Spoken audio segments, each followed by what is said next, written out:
भयभीत हो? क्या तुम ये देखने आए हो कि कहीं मैं तुम्हारे मामा भास्कर्ण का वध कर तुम्हें निर्बल ना कर दूं? भय भास्करन की मृत्यु का नहीं है राम, भय तो तुम्हारी मृत्यु का है। कहीं भास्करन तुम्हें मार देता तो मुझे बहुत दुख पहुंचता, क्योंकि तुम्हारी मृत्यु का निमित्त मैं अचंभित था कि तुम भास्करन से युद्ध करने स्वयं क्यों आए। पर अब मुझे समझ आया, तुम मुझ तक पहुंचना चाहते थे। अयोध्या से दूर मेरा सामना करना चाहते थे। यदि तुम मुझसे युद्ध करना चाहते हो सहस्त्रमुख, तो आओ, उठाओ अस्त्र और युद्ध करो।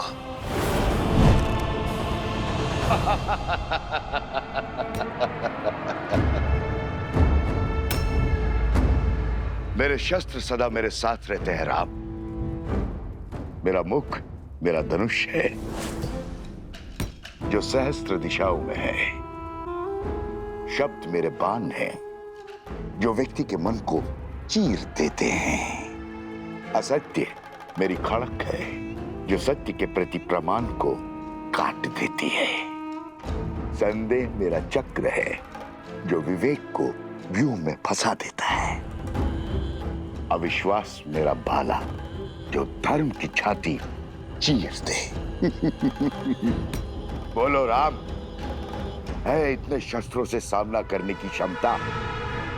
है मुझे मार्ग से हटाने की शक्ति? है मेरा वध करने का सामर्थ्य?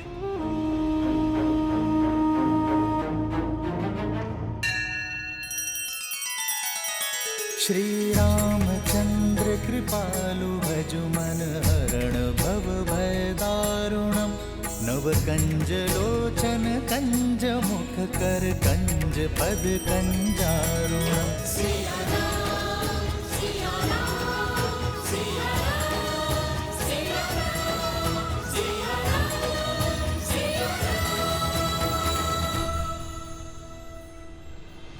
यही भ्रम तुम्हारे भाई रावण को भी था।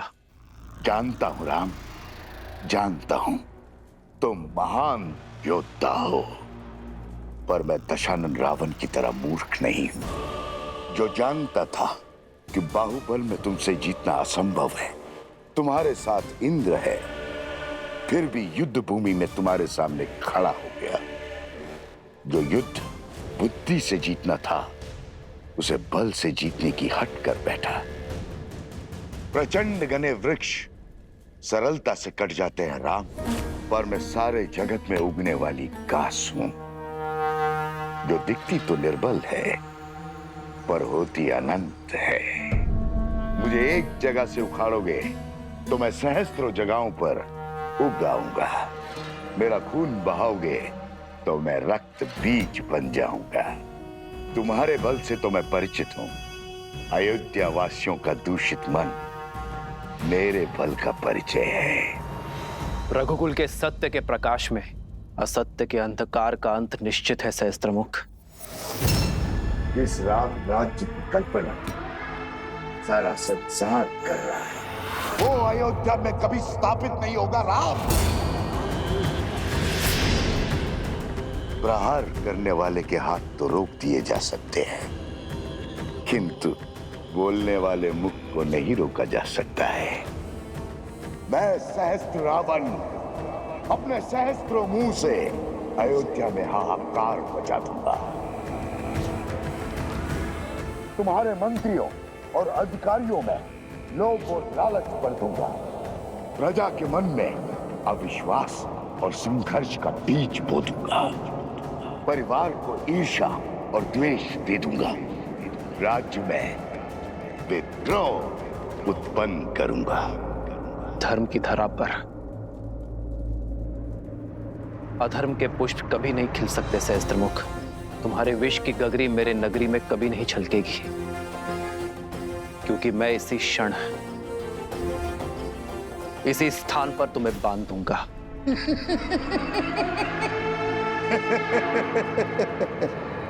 देर कर दी राम, बाण धनुष से छूट चुका है। प्रजा छोड़ो, तुम तो अपनी पत्नी सीता की भी रक्षा नहीं कर पाओगे।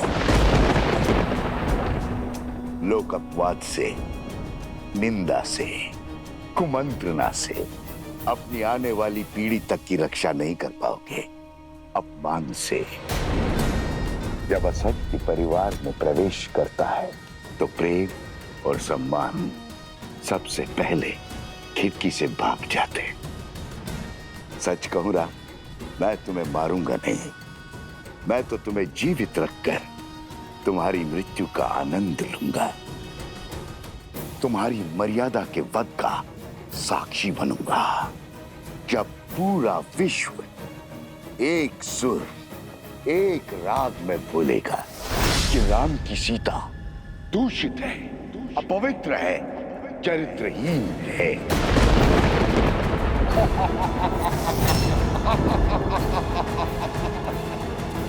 पापी, तूने मेरी माता के लिए अपशब्द कहे। हनुमान,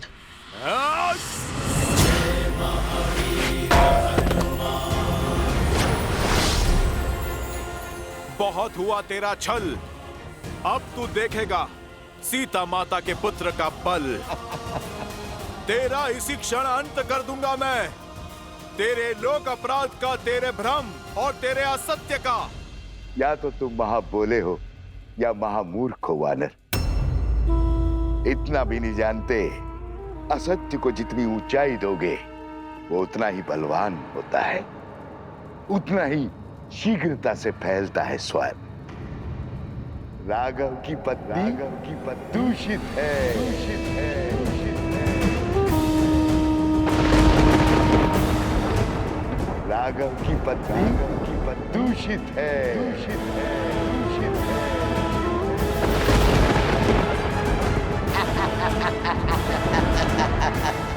राघव की पत्नी दूषित है।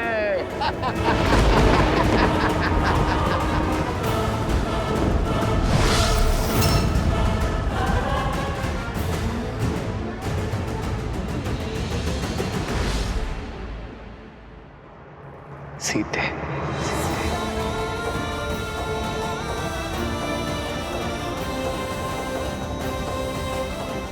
अधर्म ने चाहे जितने भी सशक्त कवच पहने हो, मेरे श्री राम उसके अंत का कोई ना कोई हल अवश्य निकाल लेंगे।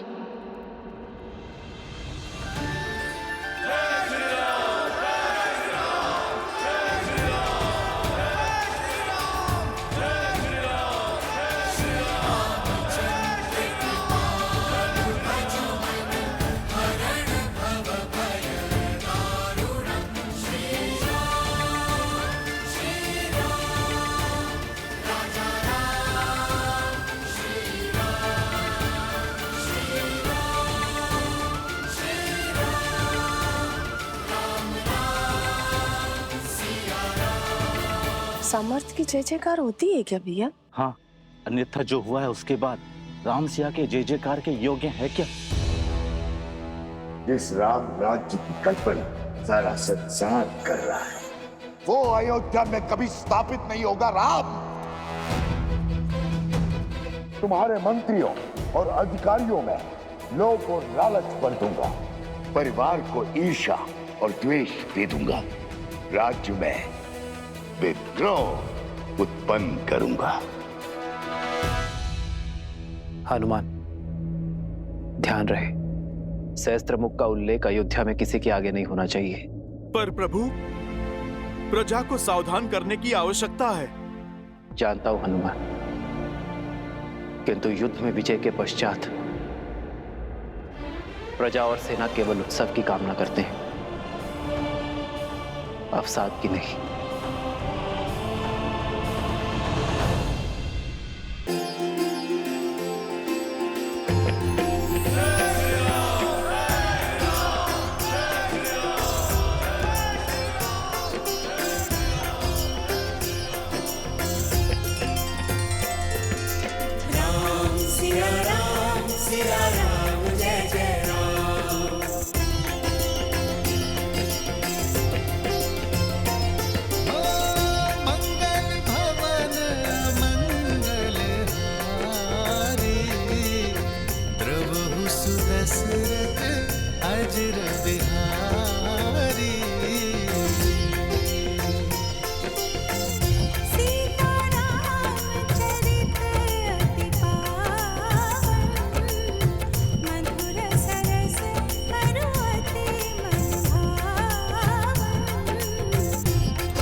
वैसे तो राम ने कई युद्ध जीते हैं, लेकिन ये राजा राम की पहली विजय है।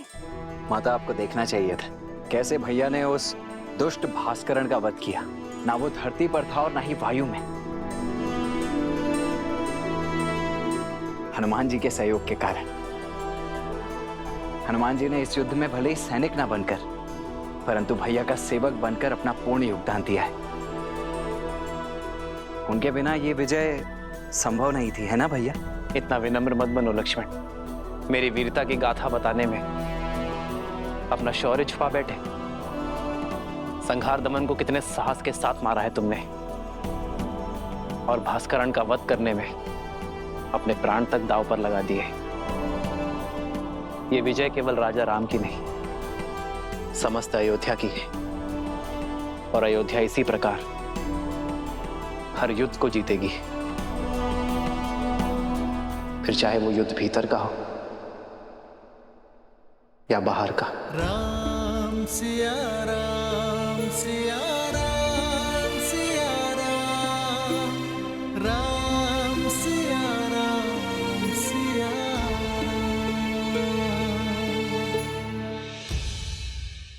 उचित समय पर आए हो पुत्र। हाँ पुत्र, कल वसंत पंचमी के अवसर पर सीता के गर्भ के पुष्पवंश संस्कार का मुहूर्त निकला है। तुम्हारा होना भी वहां अनिवार्य है।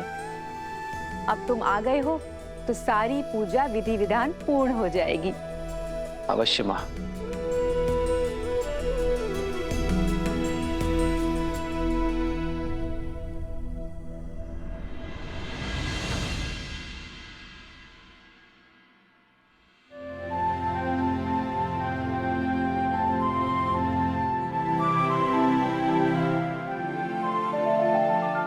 चौंकिए मत,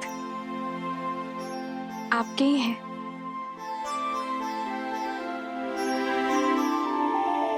कौशल्या माता ने दिए। कह रही थी जिन खिलौनों से पिता खेले हैं, पुत्र भी उन्हीं से खेलेंगे। वैसे राजा बनने के पश्चात आप एक वचन भूल सा गए हैं आर्य। कैसा वचन सीते? वही जो विवाह के समय दिया था। आधा अंग है हम एक दूसरे का। सुख के साथ साथ दुख और चिंता में समान भागीदार है। तो बताइए, ऐसा क्या है आर्य जिसने आपकी विजय की मुस्कान को धुंधला कर दिया है?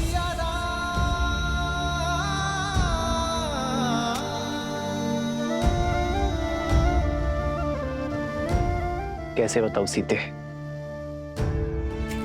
समय और नियति बहुत बड़ी परीक्षा लेने वाले हैं। आने वाला कल बहुत बड़ी कसौटी है। तो अच्छा है ना आर्य, कसौटी तो स्वर्ण को ही परखती है। आप उस असुरी माया को लेकर चिंतित है ना आर्य? गुरु वशिष्ठ ने बताया मुझे कि किसी असुरी माया की छाया है हमारे राज्य पर, जो प्रजा की सोच और विचारों को दूषित कर रहा है। राम की सीता दूषित है, अपवित्र है, चरित्रहीन है। सोच की शक्ति समझती हूं मैं आर्य। एक बुरा विचार सभी अच्छे विचारों को दुर्बल कर सकता है। यही सत्य आपको व्याकुल कर रहा है ना? गुरुवर ने यह भी बताया कि इस सोच को शास्त्र से नहीं, संस्कार से हराया जा सकता है।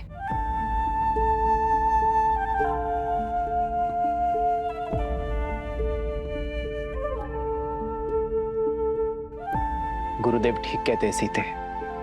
संस्कार की शक्ति ही मन को स्थिर कर सकती है, किंतु यह इतना सरल नहीं होगा। जैसे पके हुए घड़े पर माटी नहीं चढ़ाई जा सकती, वैसे ही एक व्यक्ति के युवा हो जाने पर उसके संस्कार नहीं बदले जा सकते। संस्कार बालकों को दिए जाते हैं सीते, युवाओं को तो शिक्षित किया जाता है। और अब मैं भी वही करूंगा। अपने राज्य को, अपनी प्रजा को शिक्षित करूंगा। क्योंकि विद्या ही अब एकमात्र मार्ग है।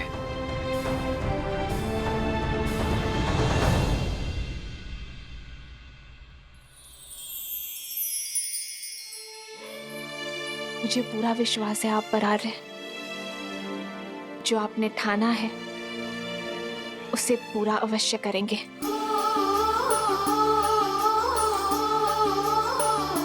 तुम्हारे साथ के बिना ये सब संभव नहीं है सीते। तुम्हारा मुझ पर अटूट विश्वास ही मेरी शक्ति है। जन्म जन्म का है ये संगम, राम रतन सीता वैभव धन। अर्धांगिनी हूं आपकी, सदा आपके पास। हम दोनों मिलकर सब संभाल लेंगे आर्य। हम दो नहीं सीते, हम तीन। हमारे प्रेम और संस्कार का संगम है ना हमारे साथ। राम सिया राम सिया राम सिया राम, राम सिया राम सिया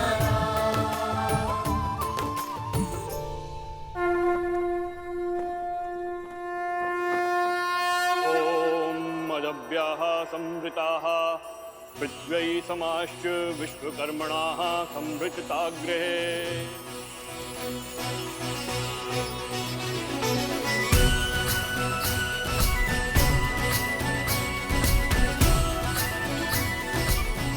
पुत्री, ये किलोई भस्म है।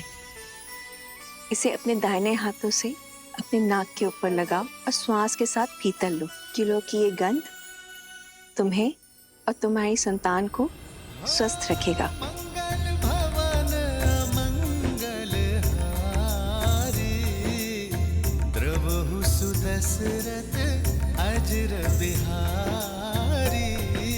राम सिया राम जय जय राम।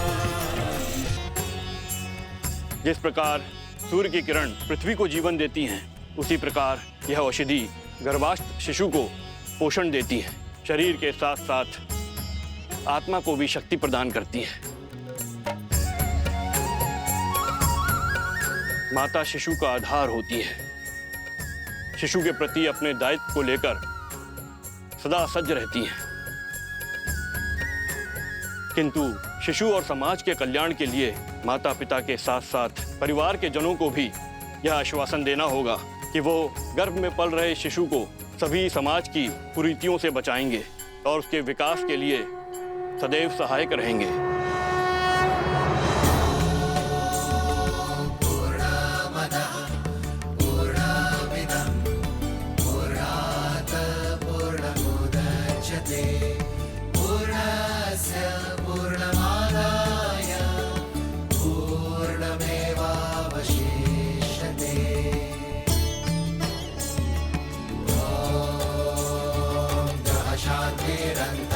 शांति पृथ्वी शांतिरापः शांतिरोषधयः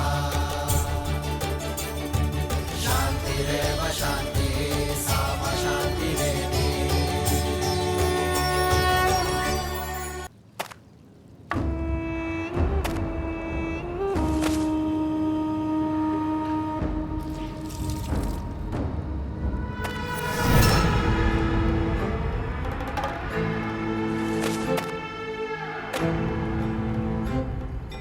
मित्र वस्त्रक, जाने कहां से कपड़ों पे ये लांछन लग गया। ये स्वच्छ हो जाएगा। ये तो शिव मंदिर की पिछली वाली दीवार में लगी गाय का धब्बा है। मंदिर के ऊपर जामुन का पेड़ है, उसी का रस, दियों का तेल, दीपक का काजल, सभी का मिश्रण है ये धब्बा। छूटना थोड़ा कठिन है, पर चिंता ना करो, ये धब्बा छूट जाएगा। अद्भुत, झट से पहचान लिया। गहरा अनुभव लगता है। काली को पहचान कर उसे साफ करना, ये तो वस्त्रक का कर्म है। सारी नगरी के मलिन वस्त्र यहीं आते हैं। बड़े से बड़े धनवानों के वस्त्रों के दागों को देखकर पहचान जाता हूँ कि कौन कहां से लांछन लेकर आया है। इतना गहरा अनुभव उचित है, उचित है।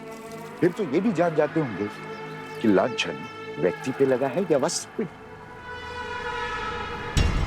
अब हमारी सीमा तो वस्त्रों तक ही सीमित है। हम वस्त्रों के लांछन को ही पहचानते हैं और बस, और उन्हीं को ही धोते हैं। उचित कहा मित्र।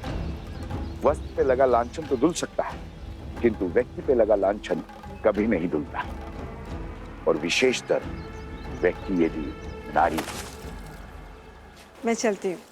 अच्छा ठीक है, ध्यान से जाना। और हाँ, और नदी जो है ध्यान से पार करना। कुछ बाढ़ के संकेत हैं। अच्छा जी। आप इसे संध्या को ले लेना।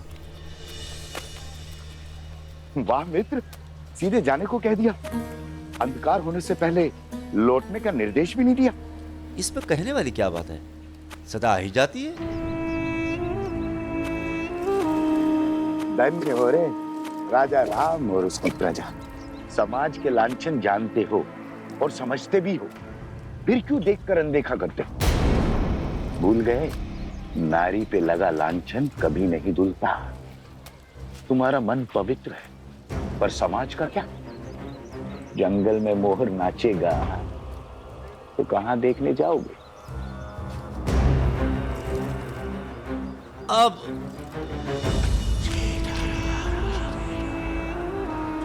अरे ऐसा है, दिन ढलने से पहले आ जाए।